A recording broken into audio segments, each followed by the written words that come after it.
I did some training at the district on using just using different books for writing. So I do that a lot of the integrating of the reading and the writing. I love it.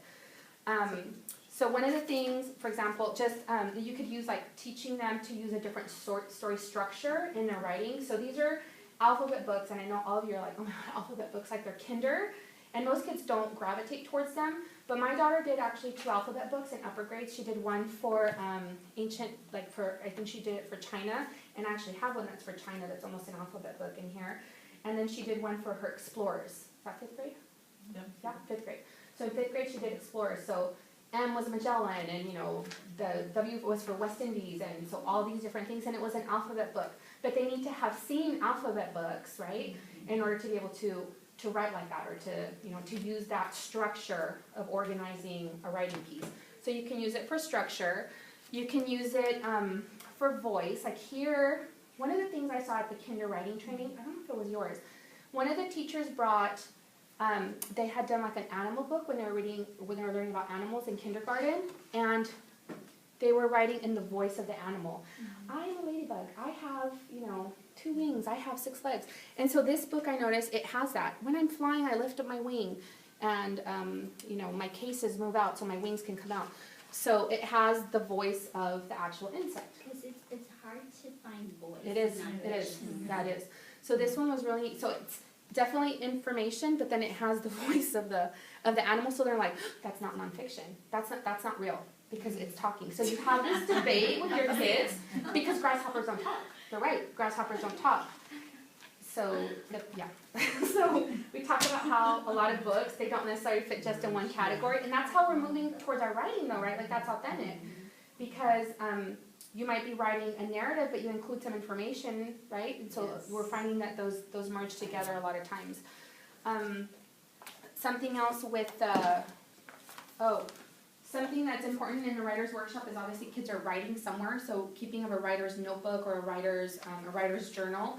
So these books, the kids like them. I like showing them examples of, this is Amelia's notebook. She has a ton of different books, and it's not something that you necessarily read from start to finish, but especially when you're launching writer's workshop, or if you're noticing that the kids aren't really into their writing, that you start showing them some of these in different ways that they can write in their journal. This is what I love about fall.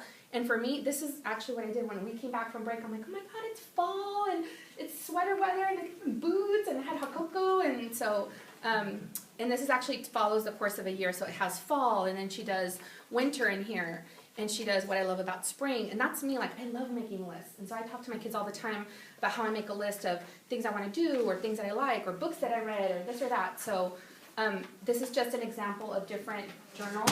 And then of course they all know Diary of a Wimpy Kid and Dear Dumb Diary in the older grades, so they've seen those models. This is Max's logbook, so it's the same author, but it's a different, this is a boy's journal, so it's a little bit more scientific. So you could tie this into science, or, taking the science, same thing. Here's lists that he makes, notes. And then we do letter writing in 2nd grade, so I try to find examples that have models of good letters. So there's that one as well. There's, I find examples of opinion and persuasive, if you guys work on that. So this is this same thing. This has format. It's letters, so it's the structure of letter writing, and it has the audience. He's writing to his mom. Well, if you want something for your mom, how are you going to write it? You're not going to say, hey, give me an iguana, right? So it goes back to audience and writing with purpose. So she's writing to him, he's writing back to her, trying to persuade her to get, to get a pet. And so there's information about this iguana. So it's a cool little book. And then we had read a lot of books by Judith Viors, because something I love doing is author studies. And Judith Viors has a book that one of my colleagues borrowed, and I don't have it in here, but it's called Earrings. So she the character really wants earrings. So the book is like, earrings, I want earrings. And so this whole book, she's clamoring and begging for these earrings. I'm not going to tell you the ending, if she gets them or not, but so it's perfect for persuasive, or doing needs versus wants, right? You could do a lesson with that. And here's another one of Amelia's books. Amelia Writes Again. She has a ton of them. My daughter's read I get all their leftover books. And then I know a lot of times we're trying to get our kids to write more descriptive sentences, or to use sentence variation, or to use similes, or to use whatever your standard is. So this one has a lot of idioms. They're animal idioms. There's a frog in my throat.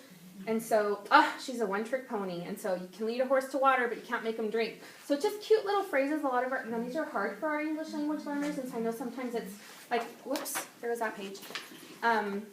Okay, so I'm obsessed with going to the Goodwill bookstores. So a lot of my books you'll see like $1.99. I'm like, oh, that's good for writing. Oh, that's good for this. So I just kind of collect books. And same thing, like here's like Crazy Like a Fox. There's the simile one, and I know there's another one for Dear and Dear. I think. So this one's like, she's so scared she starts to shake like a leaf. And so there's a lot of just little idioms in here that kids can, similes that kids can integrate into their writing. The river was cold as ice. And so, and the fox is all through the story, right? Because it's crazy like a fox. It's dark as night. So some neat things there. Let me see. You can use the mentor text for showing kids how to really develop the setting or to really develop characters. So you might look, I love Cynthia Rylant. So this is one book. So she's just really describing November. So in November, the earth is growing quiet. It is making its bed, a winter bed for flowers and small creatures. The bed is white and silent, and much life can hide beneath its blankets. So this whole book is setting in November. Like, it's super powerful. You can just do a page, or you can do read aloud. Yesterday we were with Nancy Fry, and so she talked about how close reading is not just close reading, but close listening. Because if you're doing a reading of something powerful and the kids are just listening, they can really just process or close their eyes and really just hear what the words are saying and really focus on that meaning, versus focus on the decoding or following along where you're reading. So that there's power in using picture books for some of these higher level comprehension strategies or skills that you want them then to listen and absorb and then apply to their own writing. So that was one example, and then an example of another one. Lots of examples.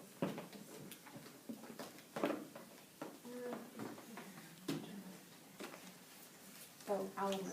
This is one that's typically used also for setting, but also, that was what I was going to talk about, the moment, the small moment. There are books that roller coaster book is all about the moment of riding the roller coaster. Before the roller coaster, during and after the roller coaster. So beginning, middle, and end, just the roller coaster. So more and more we're finding books that are written. Oh, and one of the things that I found that I'm going to put on the blog, let me check what that is. That's a lot of pages. Recommended touchstone text. Touchstone text is another way to say mentor text. And it's all these different, it's second grade, I don't know, some school district. I love school districts that put all their stuff online for me to borrow and have, but all of like the first 5 pages are small moments, okay, and it says it's good for, this book is good for modeling word choice, personal narrative, an inside story, sentence structure, takes a village, so all these different things. And so Owl Moon is one that's really good for a moment. So it's just the moment of going out owling for the very first time. You could use it for writing about something special you did with the family. We're doing a big family unit right now.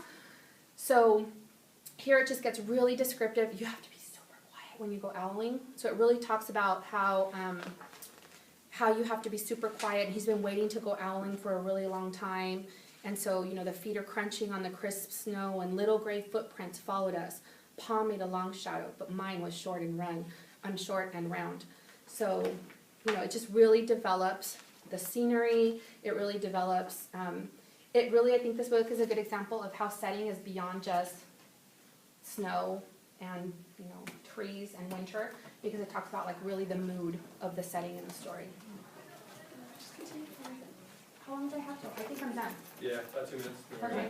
All right. So, as you can see, to wrap it up, it can be very powerful to use these mentor texts, to use different authors or different books that you've read, moving them into your writer's workshop, whether you're reading just an excerpt or taking something, throwing it up on the .cam and saying, let's look at what these authors have done and let's try to use some of that in our writing today. So that's kind of how I like to do it. Questions? I'm sorry. That's how I roll. I'm start checking out more books. I checked out 10 books yesterday at the public library and had to pay $25 because I had overdue books from the last time I did that. So my goal is to not do that anymore.